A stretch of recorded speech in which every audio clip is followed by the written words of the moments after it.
cukup menarik. Anda bisa bisa menambah ya beberapa bahan bagi Anda. Nah, saya share screen dulu.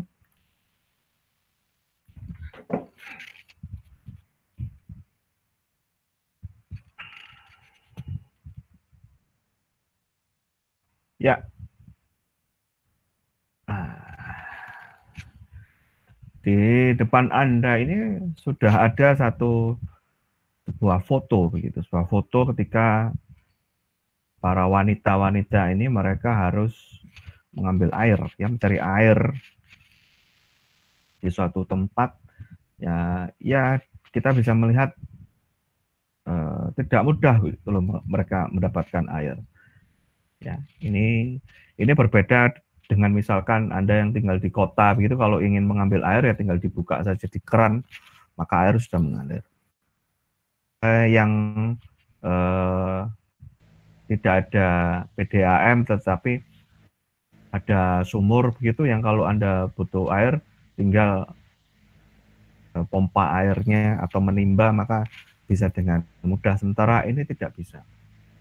Adalah kondisi yang banyak terjadi di kawasan Afrika, di kondisi-kondisi yang kemiskinan masih eksis sampai hari ini. Kita bisa melihat jenis rumahnya itu, kita di latar belakangnya itu kan hanya sekedar tembok, kemudian bukan atap genteng gitu.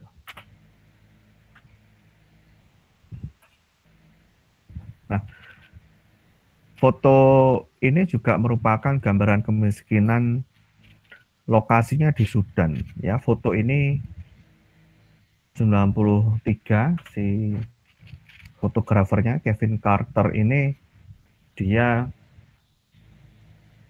ketika datang ke Sudan sedang terjadi perang, dia pas lewat ada adegan yang cukup memilukan ya. Ini tampak ada seorang anak kecil yang rungkup gitu ya, kok tidak jelas orang tuanya ada di mana.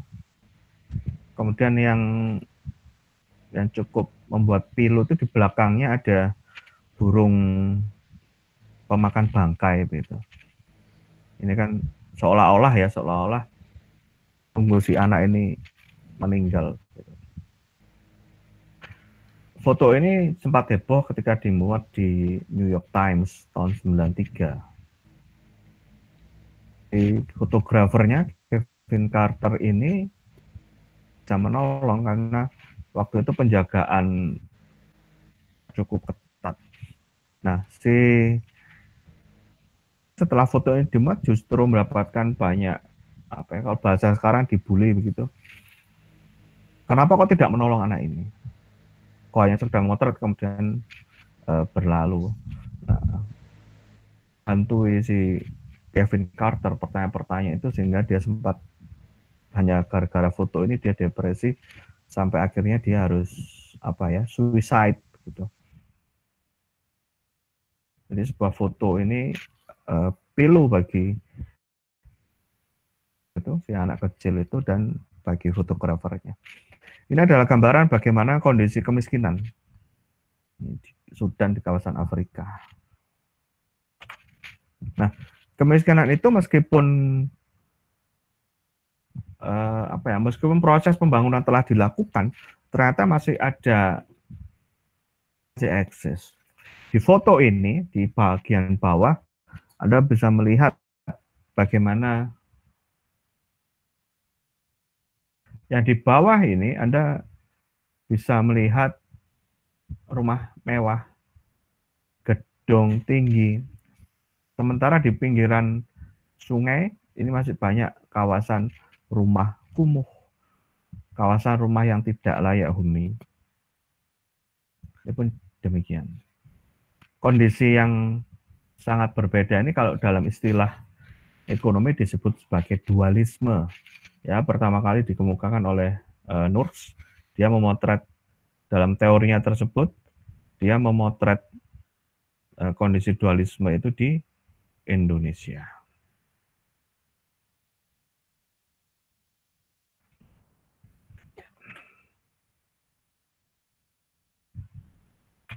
Nah, Kita masuk konsep global poverty.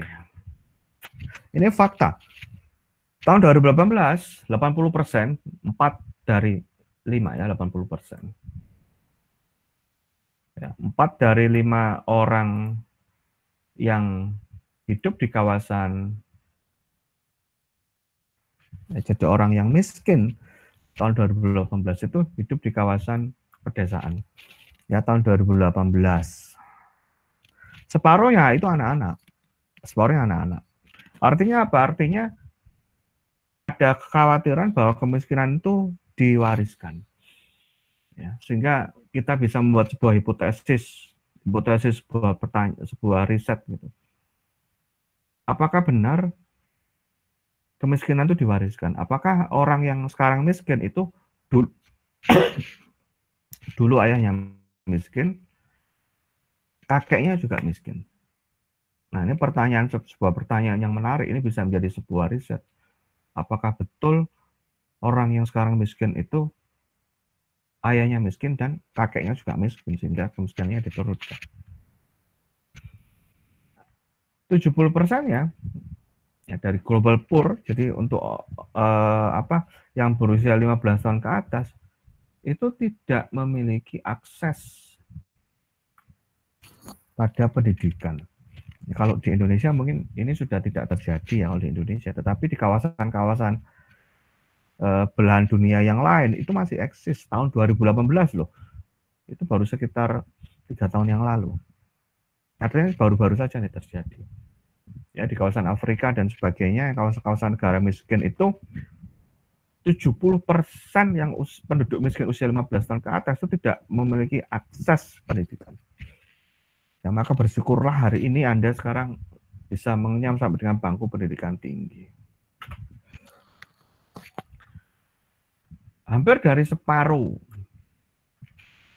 yang hidup di sub-Sahara Afrika itu ada di 5 negara yang miskin itu. Nigeria, Kongo, Tanzania, Ethiopia, dan Madagaskar. 40% dari jumlah orang miskin di dunia itu mereka lemah. Lemah itu dalam konteks tidak punya bargaining power. Kenapa tidak punya bargaining power? Karena memang pendapatannya rendah. Kalau pendapatan rendah ya dia tidak punya bargaining power yang kuat.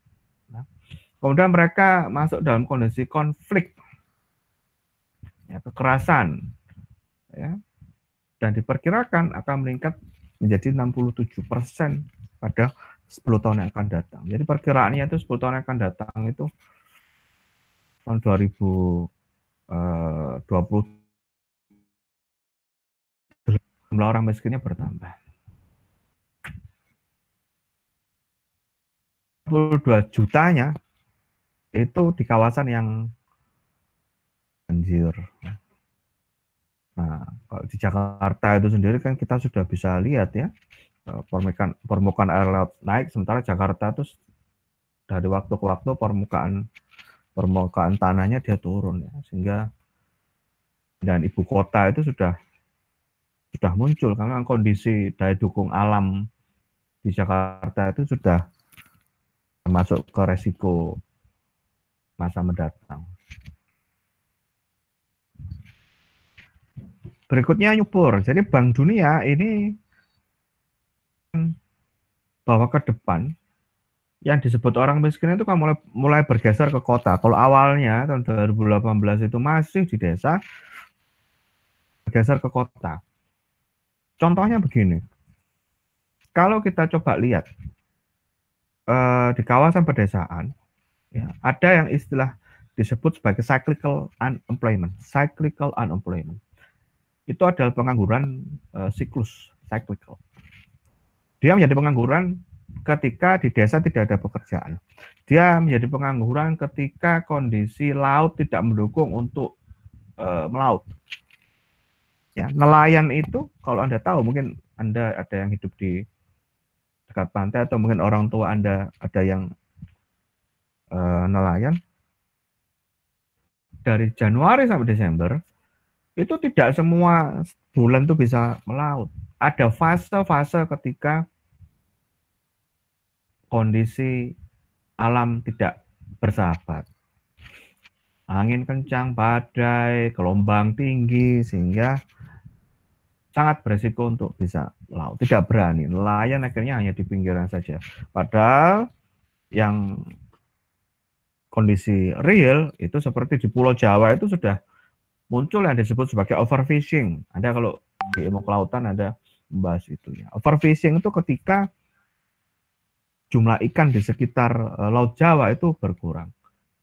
Nelayan yang 10 tahun yang lalu itu sudah bisa mendapatkan ikan dari jarak 100 meter bibir pantai, sekarang harus 200 meter. Ya. Fenomena itu sudah jamak di Pulau Jawa, overfishing. Nah, kondisi dua ini, overfishing dan yang timing bisa melaut, menyebabkan seorang nelayan harus memutar otak supaya keluarga tetap bisa mendapatkan nafkah. Caranya bagaimana? Mau tidak mau, salah satu caranya adalah dengan cara mereka hijrah ke kota. Petani yang tak ada hujan itu dia hanya bisa menanam pada saat musim hujan. Ini sebentar lagi ya, ini sudah mulai musim hujan. Ketika masuk musim kemarau, apa yang bisa dilakukan? Tidak ada. Apalagi petani yang tidak memiliki akses pekerjaan luas, tidak ada skill selain bercocok tanam. Akhirnya apa? Mereka ke kota, merantau ke kota. Samaan kalau musim kemarau, sektor konstruksi itu berakselerasi. Ya. Orang di kota itu kalau membangun rumah dan sebagainya, kalau memang renovasinya cukup besar, maka biasanya musim kemarau. Orang mau misalkan ada mengganti genteng atau apa, maka biasanya dilakukan musim kemarau. Tidak ada resiko ketika genteng sudah dibongkar hujan. Ya. Dan aktivitas-aktivitas pertukangan itu, ya, jasa konstruksi, ketika dia meningkat, maka para orang-orang petani yang ada di desa dia harus bergeser ke kota. Nah, inilah yang disebut sebagai peningkatan, terjadi peningkatan pengangguran, pola-pola pengangguran di kota. Nah, hal tersebut juga menimbulkan adanya munculnya informal sektor. Informal sektor ini sektor-sektor yang dia tidak dia biasa karakter sektor informal kan dia tidak membutuhkan pendidikan yang spesifik, kemudian skala bisnisnya kecil dan sebagainya. Ya, pedagang kaki lima, kemudian penjual gorengan dan sebagainya. Ya, jadi pergeserannya itu mulai terjadi bukan hanya di perubahan struktur ekonomi, tetapi juga pada struktur pengangguran, struktur orang miskinnya. Ya, poverty structure-nya dia bergeser dari kota dari desa. Nah, yang terakhir, Bank Dunia memperkirakan bahwa itu juga akan terjadi dikarenakan most affected by lockdowns and mobility restriction. Ini sekarang ya, Anda kalau lihat beberapa saat yang lalu, saya coba carikan beritanya.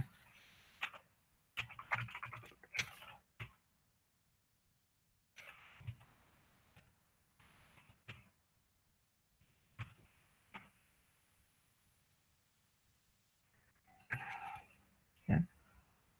Nah.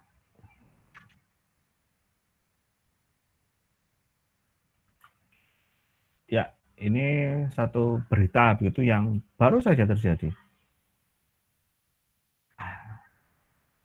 Adanya lockdown, ya, tidak kuat PPKM, di Malioboro kibarkan bendera putih, menyerah.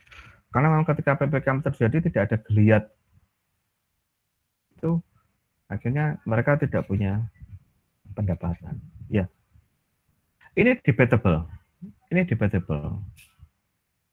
Ya, kita tidak bisa kemudian mengatakan, oh yang paling benar pemerintah, oh yang paling benar sektor kuliner. Tidak demikian. Tapi ini debatable. Ya.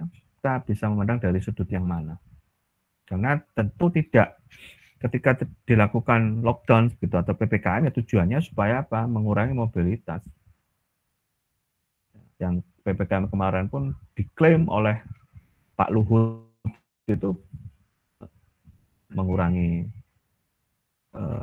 penyebaran COVID, salah satunya melalui PPKM tersebut.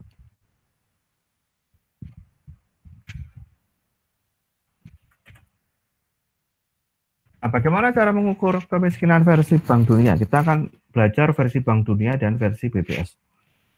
Kalau versi Bank Dunia mengatakan bahwa kalau orang ya garis di bawah garis berada di bawah garis kemiskinan sebanyak 1,9 dolar per hari, maka dia miskin. Nah, kemudian konsep ini dikembangkan. Dulu awalnya 2 dolar, awalnya dulu 2 dolar. Kemudian turun menjadi 1,9 dan dikembangkan lagi 2 dan 5,5 dolar per hari. Ya, itu disebut sebagai International Poverty Line. Nah, data ini adalah data pertambahan atau pengurangan. Ya, perubahan ya, tambah atau kurang. Orang miskin di dunia. Berarti dia minus. Minus artinya berkurang. Contoh di sini, ini tahun 2011 ini di dunia itu terjadi pengurangan 140 juta orang yang miskin. Orang miskinnya berkurang sebanyak 140 juta. Tetapi pada saat pandemi di sebelah kanan itu awalnya proyeksinya itu turun sebanyak 31 juta awalnya. Tapi ternyata ketika terjadi pandemi yang terjadi justru bukan pengurangan tetapi banyak 88 juta jiwa miskin di dunia. Jadi dampaknya itu sangat dahsyat sekali. Pandemi sesuatu fenomena medis ya. Jadi virus itu kan di bidang kesehatan ya, health. Tapi dampaknya di ekonomi itu luar biasa. Ketika krisis ekonomi Asia tahun 97-98.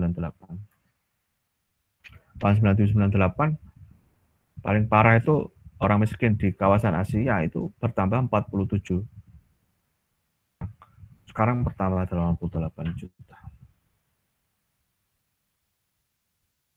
Berikutnya ini definisi, klasifikasi ya.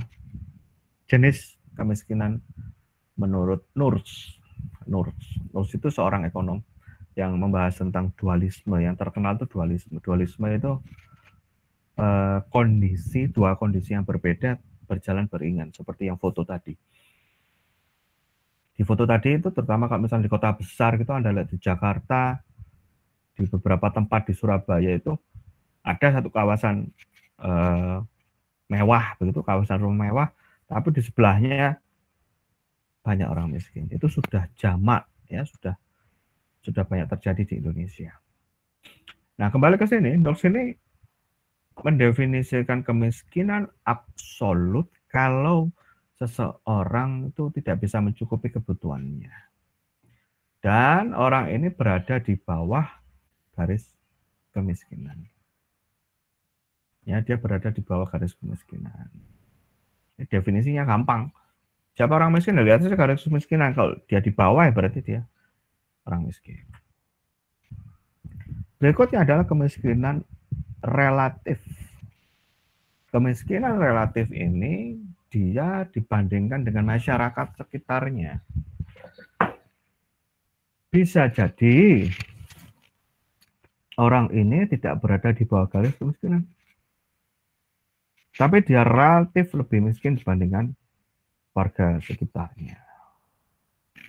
Ini kita bisa melihat gitu di lingkungan kita lah. Kalau kebanyakan masyarakat di situ sudah berkendara sepeda motor, maka ketika ada masyarakat yang menggunakan, ada salah satu misalkan yang menggunakan kemana-mana menggunakan sepeda ontel karena memang tidak mampu, ya kita akan mengatakan orang ini relatif lebih miskin dibandingkan dengan masyarakat yang lain. Yang saya maksud sepeda ontel itu sepeda yang murah itu lah, apa sepeda kebo di daerah sepeda angin ya di daerah pedesaan itu. Ya bukan sepeda yang lifestyle. Kalau sekarang kan sepeda lifestyle itu bisa sampai ratus juta harganya, lebih mahal daripada motor. Tapi yang saya maksud adalah sepeda-sepeda yang di level itu. Nah, berikutnya kemiskinan kultural. Nah, ini menariknya bahwa Genorgs ini sudah memotret bahwa ternyata ada orang-orang yang memang sifatnya pemalas. Orang-orang yang pemalas dan orang-orang ini memang dia tidak mau, dia malas, sehingga dia tidak mau memperbaiki kondisi dirinya. Dia tidak mau memperbaiki kondisi dirinya. Dia menikmati kehidupannya, kehidupan miskinnya. Nah, ini yang agak susah karena orang-orang seperti ini meskipun diberi bantuan maka beri bantuan modal dan sebagainya tidak akan bisa berjalan.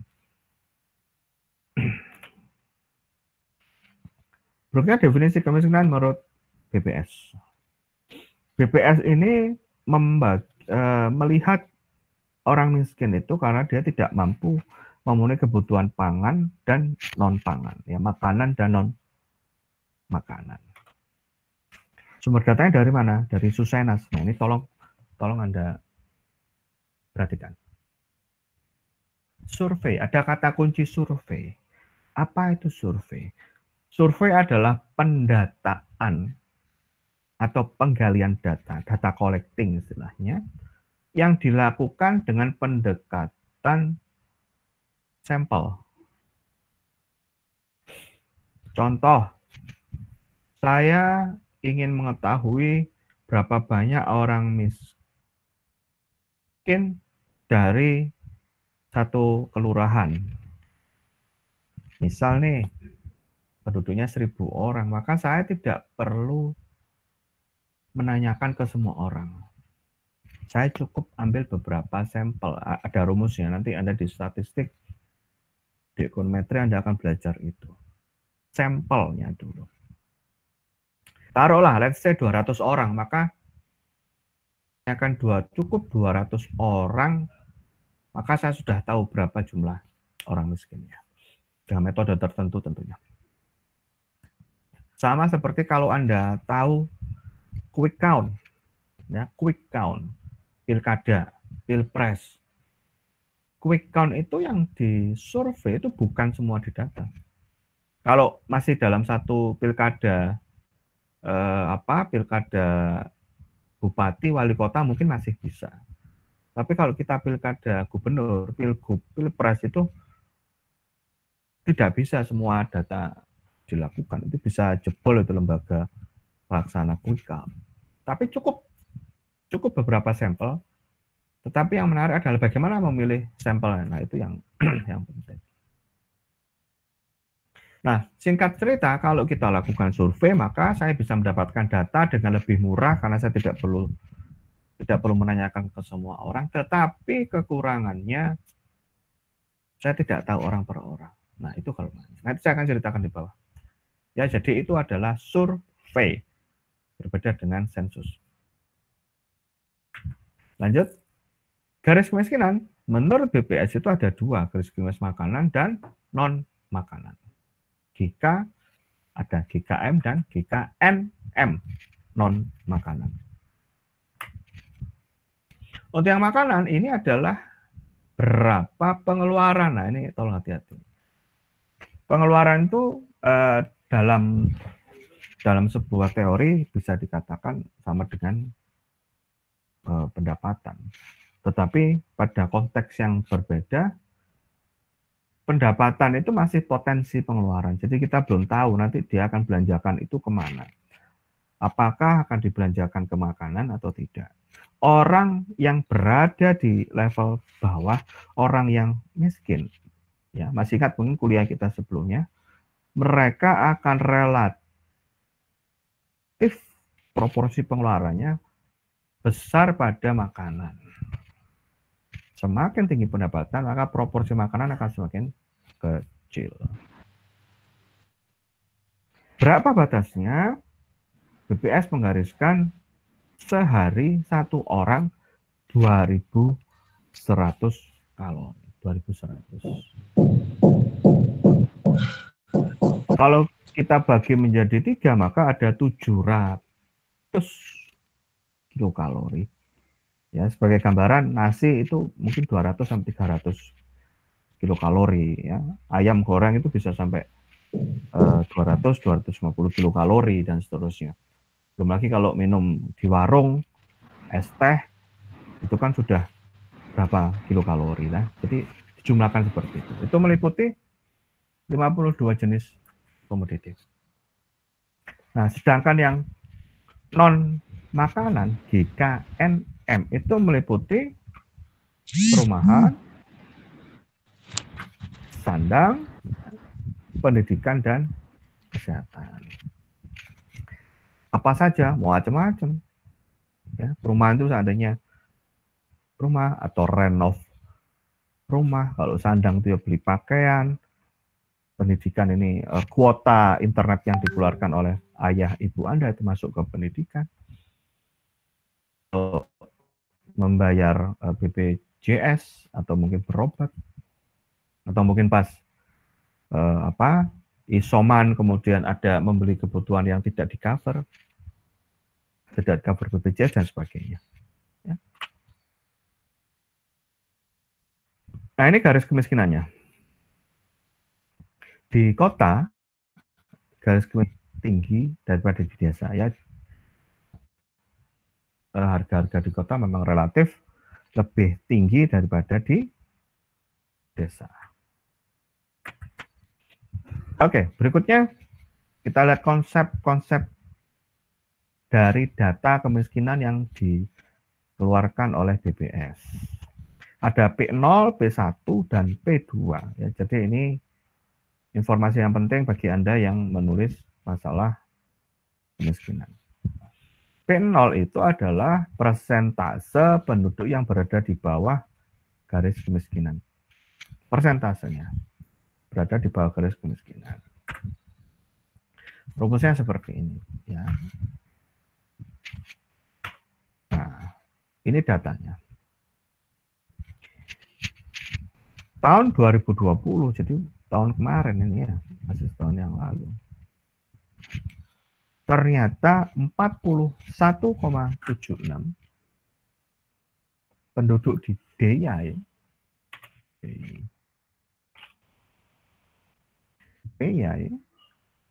itu, saya ambilkan dari Wikipedia.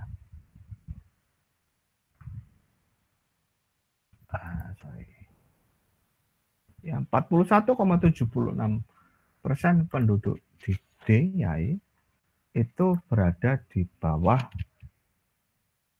garis kemiskinan. Saya ambilkan dari Wikipedia ya. Wikipedia ini sebagai informasi, kalau Anda menulis artikel ilmiah itu tidak boleh Anda menggunakan Wikipedia. Nah, kita bisa lihat lokasinya memang dia ada di sini ya.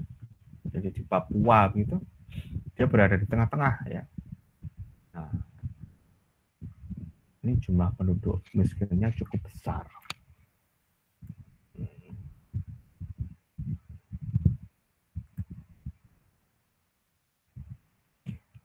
Nah, berdasarkan jumlah penduduk miskinnya, jadi bukan persentase, tapi jumlah penduduk miskinnya, ternyata Jawa Timur terbesar. Wah, ini provinsi kita nih ya, jumlahnya terbesar. Ada 4,4 juta, ya 4,4 juta jiwa orang yang hidup di bawah garis kemiskinan. Ini nomor 1 Jawa Timur. Kemudian provinsi ya, provinsi yang paling banyak. Diikuti Jawa Tengah, Jawa Barat.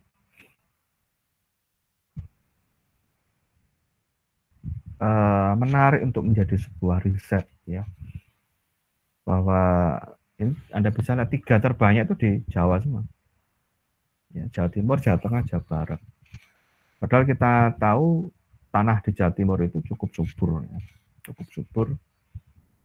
Ya mungkin karena jumlah penduduknya paling banyak sehingga memang penduduk miskinnya pun juga menjadi banyak.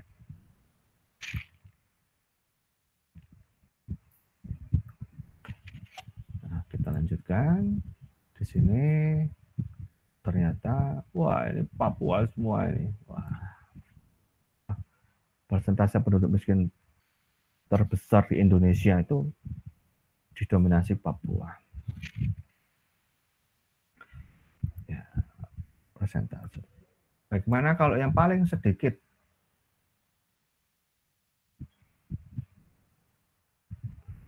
Nah, Badung, wah di Bali nih. Dan Denpasar itu jumlah penduduk miskinnya paling sedikit, hanya 2%. Ya, ini geliat pariwisata di Badung dan Denpasarnya cukup bagus ya. Jumlah orang miskinnya pun juga sangat sedikit.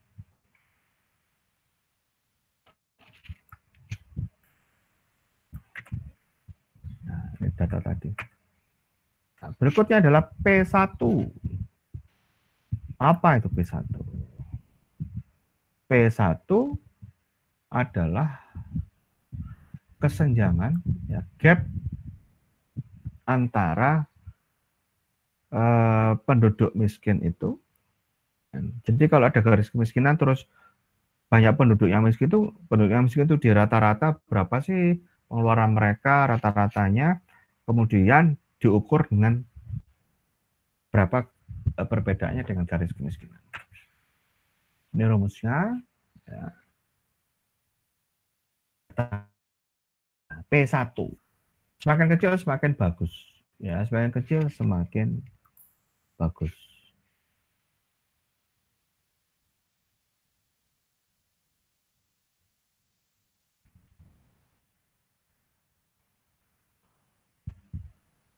Nah, Sawalunto, Bangka Barat, Denpasar yang tadi ya, itu dia cukup kecil. Jadi rata-rata orang yang miskin dengan garis kemiskinan itu kecil. Nah, sementara kalau kita lihat kali lagi di Papua ya, Lanijaya, Puncak Jaya, Jaya Wijaya, ya Limo ini ya cukup memprihatinkan ya, dia terbesar di Papua.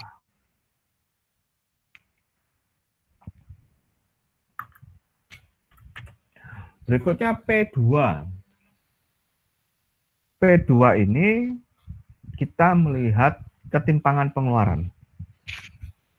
Jadi kalau P1 itu kita melihat rata-rata kemiskinan, itu P1-nya. Kalau P2-nya itu adalah bagaimana distribusi pendapatan ya, ketimpangan pengeluarannya di antara penduduk miskin, internal mereka, itu P2. Semakin tinggi cara membacanya itu kalau indeksnya semakin besar maka semakin timpang ya, perbedaan pengeluaran di antara orang-orang miskin itu semakin tinggi. Sekali lagi di Puncak Jaya itu pun juga terjadi P2-nya. Ya, ini yang saya tunjukkan ini ada data-data yang terbesar di Indonesia. Ya masih di kawasan Papua. Ini kan cukup cukup menyedihkan. Oke, kita lanjutkan kemiskinan dan COVID-19. Bank Dunia memperkirakan COVID ini menggeser 88 sampai 115 orang itu masuk ke jurang kemiskinan. Itu tahun 2020 kemarin. Bahkan analisis dari GIP itu sampai 124 juta yang orang yang sebelumnya tidak miskin bergeser menjadi miskin di tingkat dunia. Ini datanya saya sampai.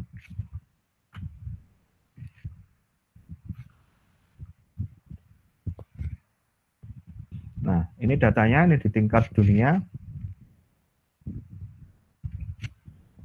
Di tingkat dunia itu perkiraan itu sebenarnya kita turun. Tapi ternyata dengan adanya COVID dia naik. Kalau di kawasan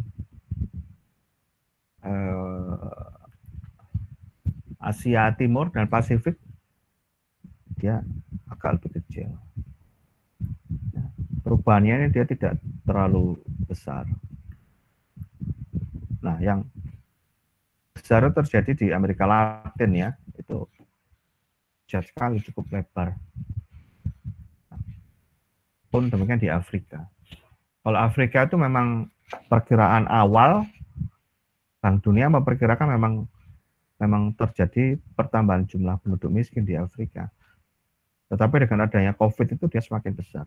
Nih, cukup banyak sekali ya, 439 juta naik menjadi 472 juta, ya hampir 35 juta peningkatannya.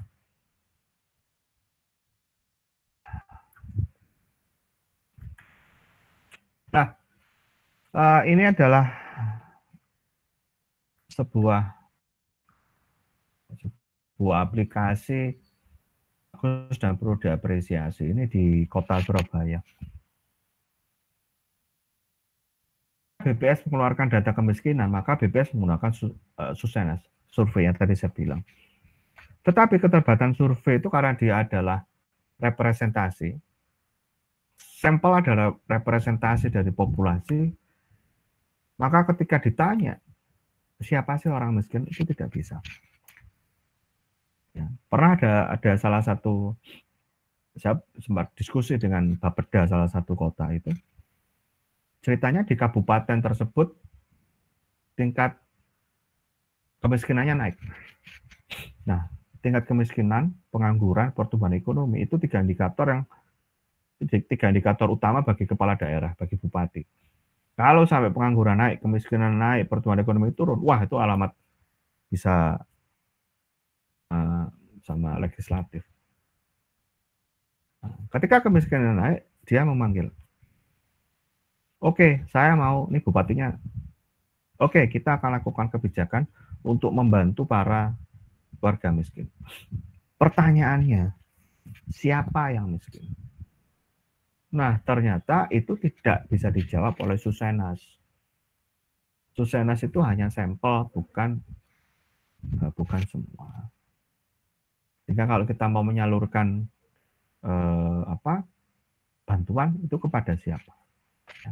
Nah, mulai beberapa tahun terakhir ini BLT itu sudah mulai disalurkan dengan model-model seperti ini. Kalau di Surabaya itu istilahnya MBR, masyarakat berpenghasilan rendah. Jadi bukan masyarakat miskin ya. Kalau orang dikatakan kamu miskin mungkin dia tersinggung, tetapi Anda berpenghasilan rendah. Nah, beberapa saat yang lalu Surabaya itu menyelenggarakan pendataan yang dilakukan oleh ketua RT. Ketua RT menginput data semua warganya. Ya, semua datanya diinput, ada berapa orang di keluarga tersebut, lantainya menggunakan apa, air minumnya apa, dan sebagainya. Sehingga itu menjadi indikator kemiskinan bagi kota Surabaya. Sehingga waktu itu tahun 2021 itu terdata ada 934.000 orang miskin di Surabaya. Ini karena dilakukan serentak di seluruh RT di Surabaya, maka kita bisa memiliki data itu by name by address. Sehingga kalau kita pengen tahu berapa orangnya di mana, maka tinggal kita cek di data tersebut. Ya, ada istilah by name by address. Ya, kita lanjutkan penyebab kemiskinan. Ini foto ini saya ambil dari apa?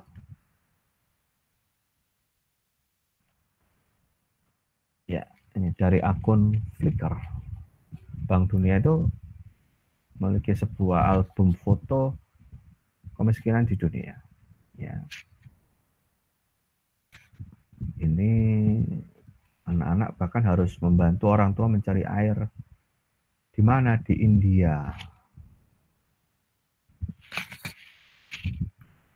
Ini di mana? Kita lihat. Oh, nah kalau ini Indonesia ya. Bapak ini dari Indonesia. Di India. Ya, jadi orang-orang yang hidup dan dia tidurnya di pinggir jalan ya, di emperan jalan.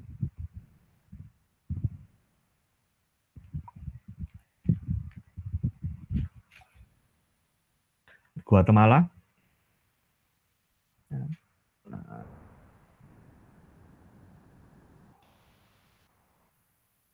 Ya. Penyebab kemiskinan menurut Nurse. Nurse membagi penyebab kemiskinan itu menjadi beberapa hal, ada 3 poin. Pertama adalah akses terhadap sumber daya. Akses terhadap sumber daya. Saya underline akses. Karena belum tentu orang yang hidup di situ, yang sumber daya alamnya banyak, dia memiliki akses. Belum tentu. Nah, bagaimana mereka bisa mendapatkan atau bisa memanfaatkan atas sumber daya yang ada. Ya paling gampang adalah lihat di contoh Papua tadi itu. Papua itu kan ada istilah ya gunung emas. Jadi kalau di wilayah yang lain orang mau mengambil sumber daya alam itu harus menggali. Di Papua dulu itu dia sudah ada di depan mata. Sehingga kekayaan sumber daya alamnya tidak diragukan. Tetapi bagaimana masyarakat bisa mengaksesnya, karena pengelolanya juga bukan masyarakat di situ. Ya. Berikutnya adalah sumber daya manusianya. Ini tadi yang fakta yang disampaikan oleh Bank Dunia di depan tadi kan sudah menyampaikan kalau 70% orang miskin yang berusia 15 tahun ke atas itu tidak memiliki akses pendidikan. Jadi bisa bayangkan usia 15 tahun tidak memiliki akses pendidikan. Maka bersyukurlah Anda ya sudah bisa masuk ke level pendidikan tinggi. Kemudian keterbatasan akses modal, ini orang berproduksi itu membutuhkan modal, ya modal. Meskipun beberapa tahun terakhir sudah mulai muncul ya karena adanya diversifikasi jenis pekerjaan, ada beberapa pekerjaan yang tidak membutuhkan modal. Hal yang tidak membutuhkan modal apa itu? Contoh misalkan ada menawarkan jasa sebagai marketing. Ya, barangnya barang orang, kemudian dia membantu menjualkan. Nah, ketika membantu menjualkan ini, dia tidak perlu butuh modal, tinggal sistem komisi saja. Kalau laku satu barang, dapat berapa dan seterusnya. Itu relatif tidak membutuhkan modal.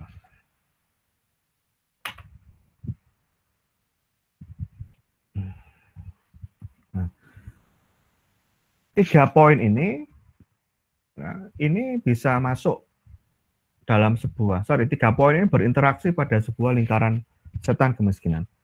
Vicious ya, vicious circle. Vicious circle ini merupakan interaksi dari masyarakatnya, konsumennya, produsennya, dan kondisi sumber daya alamnya. Dari sisi konsumen, permintaan karena pendapatan rendah, dia tidak bisa membeli dalam jumlah banyak. Preferensi konsumsinya pun juga tidak banyak.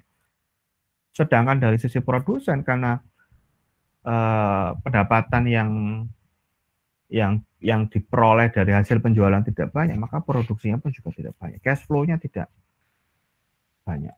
Seorang produsen itu mendapatkan untung dari mana? Dari kencangnya cash flow. Ada barang, modal berapa, dia jual, dapat profit, kemudian uangnya itu direinvestasi, dia berputar lagi dalam sebuah proses produksi. Ya, nah ini kondisinya.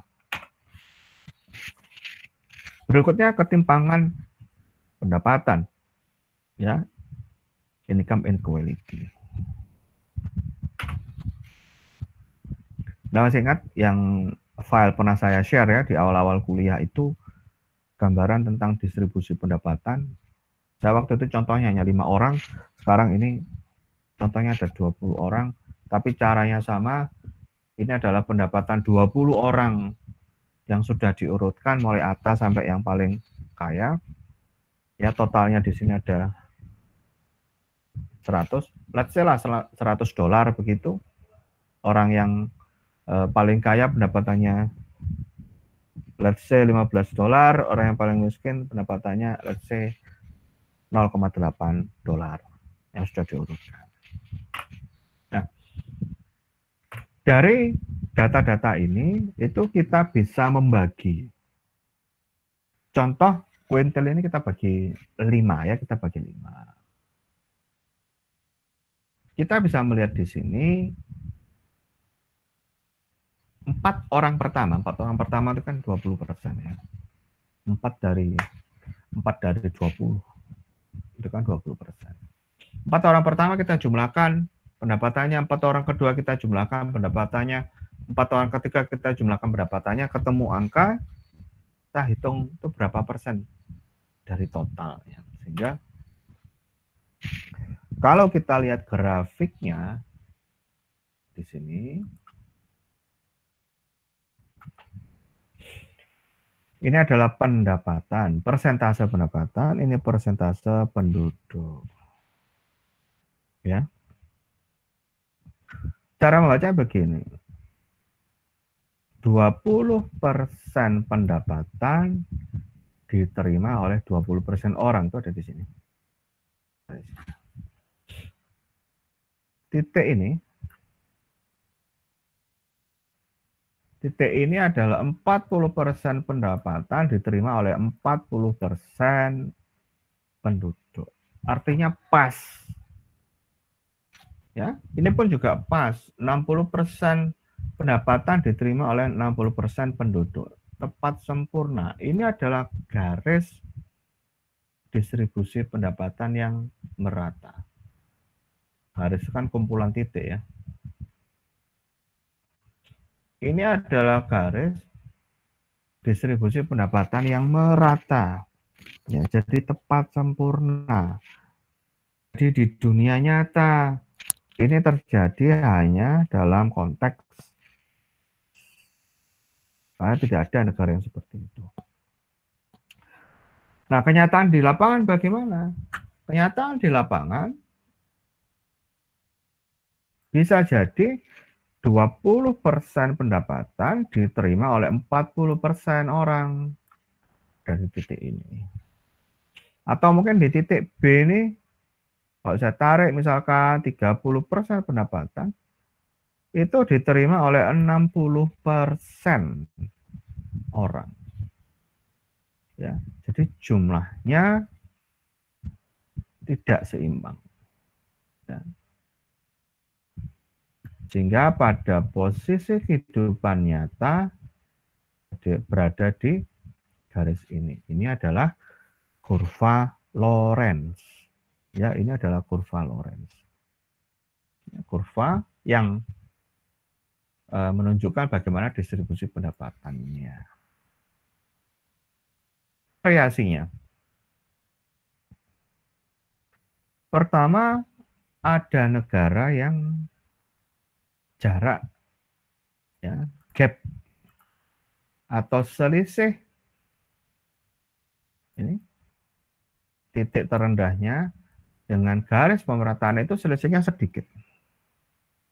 Tetapi ada negara lain yang jarak antara garis pemerataan dan ini cukup jauh.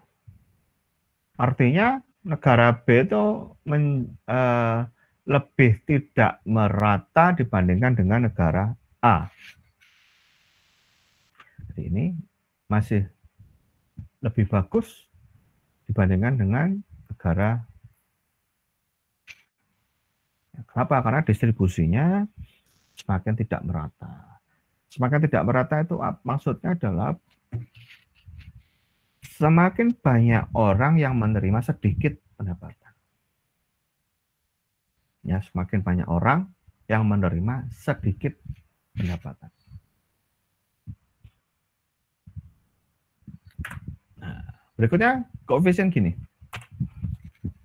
Koefisien Gini itu kita mengukur area yang di-arsir ini.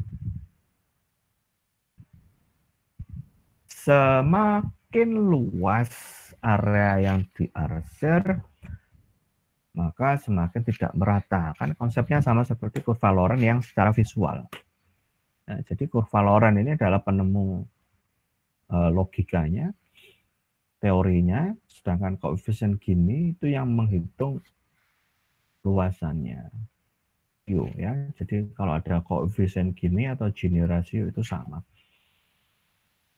Distribusi pendapatan. Karena kita akan lebih kita lebih mudah menghitung dalam bentuk angka. Untuk mengurutkan kan lebih gampang dalam bentuk angka. Nah, ini rumusnya. Ini ada dihitung juga ya, karena ada berapa jumlah frekuensi penduduk dan seterusnya. Ini kalau di statistik ini namanya distribusi frekuensi ya. Jadi pendapatan sekian sampai sekian itu berapa orang dan seterusnya. Nah, angkanya BPS menggunakan 0 sampai 1. BPS 0 sampai 1. 0 itu distribusi yang sempurna. Ini yang tidak terjadi ya. Mendekati 0 iya, tapi kalau 0 tidak. Pun demikian kalau mendekati 1 iya. BPS menggunakan 0 dan 1. Bank Dunia 0 dan 100. Bank Dunia 0 dan 100. Sehingga Anda jangan kaget kalau melihat data koefisien Gininya Bank Dunia loh kok ada 46, 50, 60. Ya, karena skalanya 0 sampai 100 ya. Tapi maknanya sama. 1 di BPS itu 100 di Bank Dunia ya, maknanya sama. Nah, kalau kurang dari 0,4 itu ketimpangannya rendah ya, distribusinya itu bagus. Sedangkan yang 0,4 sampai 0,5 itu ketimpangan sedang. Sedangkan di atas 0,5 ini ketimpangan tinggi. Kalau dalam bahasa Bank Dunia 10 itu rendah, 40 sampai 50 itu sedang, di atas 50 itu ketimpangan tinggi. Nah, bagaimana kondisi di Indonesia? Kita bisa menganalisis dari dua sudut pandang. Contoh, kalau saya hanya melihat di kota saja, jadi yang di atas ini ya, yang di kota saja. Nah, ini kan yang di kota. Maka secara time series terjadi kenaikan setelah tahun 2018. Ya, secara time series itu terjadi kenaikan setelah tahun 2018. Ini naik.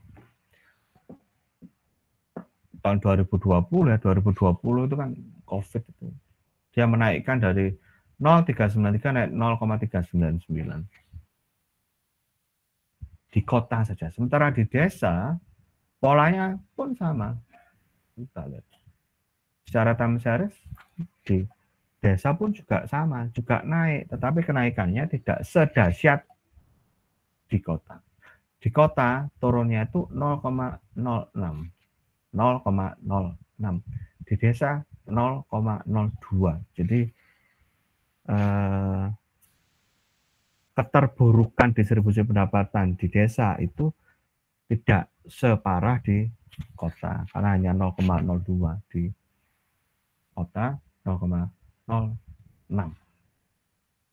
Pun kalau kita bandingkan di kota ini ternyata dia distribusinya lebih. Ya. Jadi kalau tadi ada secara time series, maka secara cross section,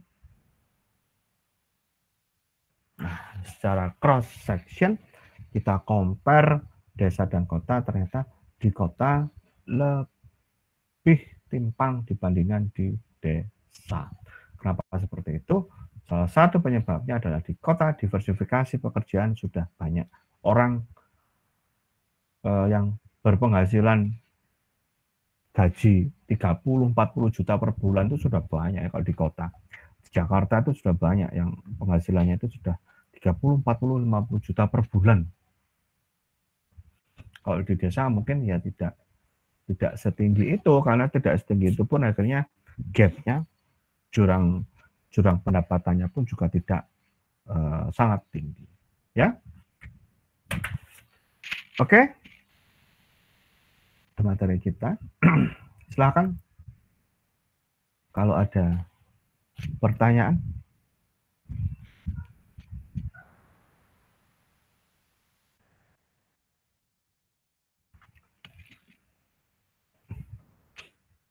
Ya, silakan.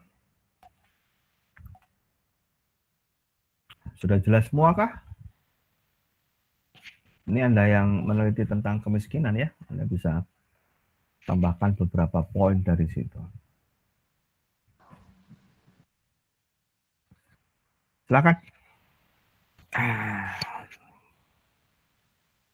Pertanyaan? Atau mungkin dari tugas ada yang mau ditanyakan?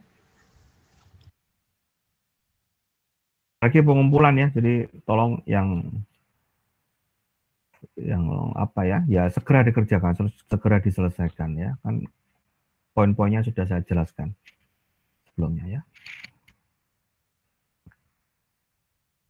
Baiklah, kalau tidak ada yang ditanyakan, saya pikir Anda juga sudah jelas, karena tidak ada pertanyaan, maka kita bisa akhiri. Untuk minggu depan, jangan lupa Anda semua persiapkan presentasinya. Ya, semua kelompok persiapkan presentasinya. PPT disiapkan.